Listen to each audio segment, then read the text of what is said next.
freedom's the answer. What's the question? You're listening to Ernest Hancock. It ain't so groovy when you're screaming in the night. Let me out of this cheap movie. Headlong down the highway, and you're rushing headlong out of control. And you think you're so strong, but there ain't no stopping, and you can't stop rocking. And there's nothing you can do about it. Yeah, there's something you can do about it. You can support the message of Dr. Ron Paul. You know, that's one thing that I think is such a simple thing to do, is just listen to what he has to say and share it with everyone. And I know over the last 4 years, that's exactly what happened. People, they did everything they could to make sure that his message was heard and continually heard, and other supporting documentaries and stories and anecdotes and personal activism. And it was amazing how many, I personally know of thousands. I mean, it could be tens of that. It could be hundreds of thousands of people. And you create a movement. And if you want to kill a movement, you try and control it. And that's kind of my message on this. That's why I want to pay so much attention to this, because we're going to do it differently this time. It's going to be done differently this time. I'm not going to have anything to do with it. But, I want to make sure you were very supportive of Dr. Paul and his message. But I take advantage of the campaign process in order to make sure that people are educated, that they know that they don't have to relearn a slogan and what it means 4 years later. I mean, they already know. It's a filter by which they are able to get new information and already know whether they're being BS'd or not. It's like the movie Inception. What was the whole point of that movie? Was they had to plant in somebody's mind at a very deep level a truth, a memory, a something, because anything you stack on top of that just gets swept away, unless you get it deep enough to where everything is built on that concept. Like, you own yourself.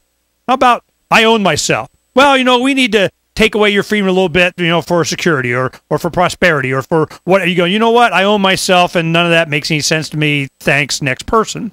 If you can instill that in a generation, then all of a sudden, man, you got some real change coming, which is why we focused on LOVEvolution in Arabic, in Arabia, and in Central America we're working on, because we already know it works. So in your experiences, we're talking to Ryan Mott from Des Moines, Iowa, a Ron Paul big-time supporter. I mean, he's he's in the movie For Liberty, working hard. You recognize him there. You're recognizing him right now, a lot of the pictures with his family and so on. He went and visited.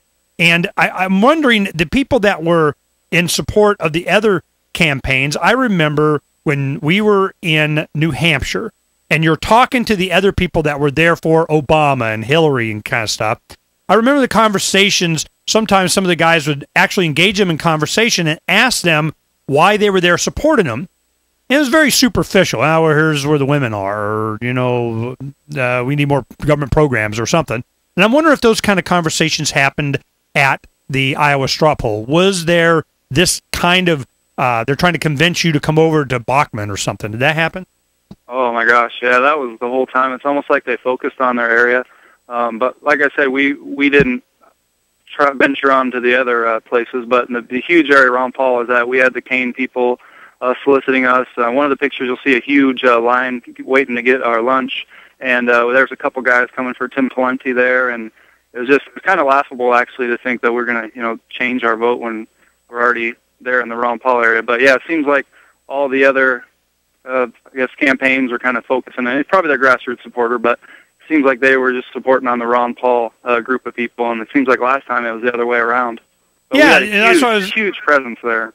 Well, that was what I remember last time. It was the Ron Paul people spread out everywhere. They were passing out, and it was a wide, diverse supply of materials. It was all homemade and unstructured, and it was, a lot of quality stuff. People made their own signs, had their own Burma shave kind of deal going on. They had, we made a big giant banner they had lifted up with cherry pickers. We had all kinds of stuff that was going on, and I'm just, which way do you prefer? I mean, what do you think was more effective? You can't get around the fact that he almost won it. I mean, he probably did win it as far as I'm concerned, but, what faith do you have in this process? Do you think he got a fair shake, that's what really the results were?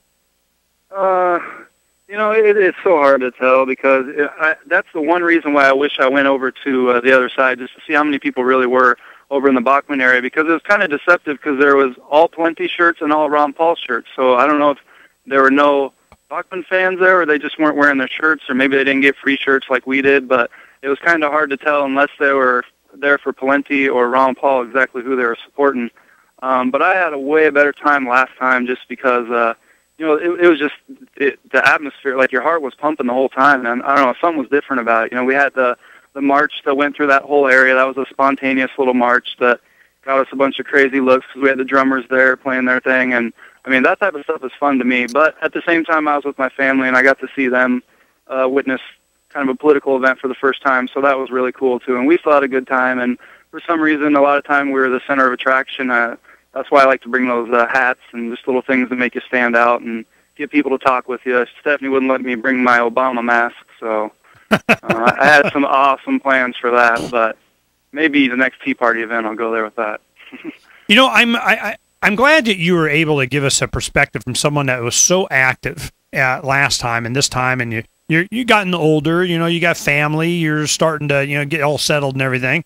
And but still is passionate about actually going down to their headquarters and helping them on the phones and such. Not a lot of people do that or are as good at it as you are. But I want to pay attention. What's the next stage in the campaign? Do you know where's the next place? What's the next big event?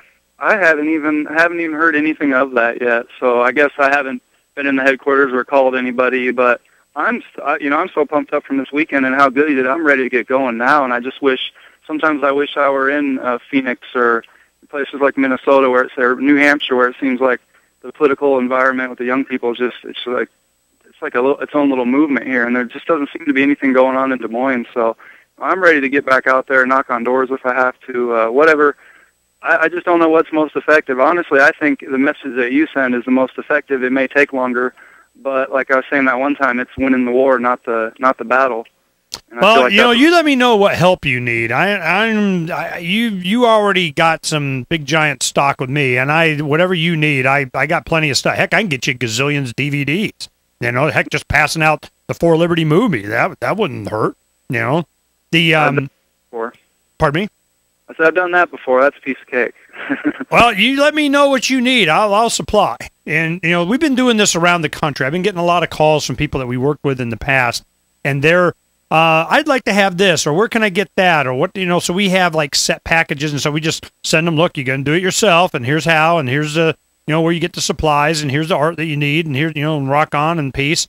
And I'm really not discouraging anybody from doing anything, but I don't want to be, I just don't want to get in the way of what the plan is, because if they're going to spend the money and they're going to make the focus on doing a traditional campaign because they think that they can get an in inside the party, the political Republican structure, well, I need to give them the opportunity to do that.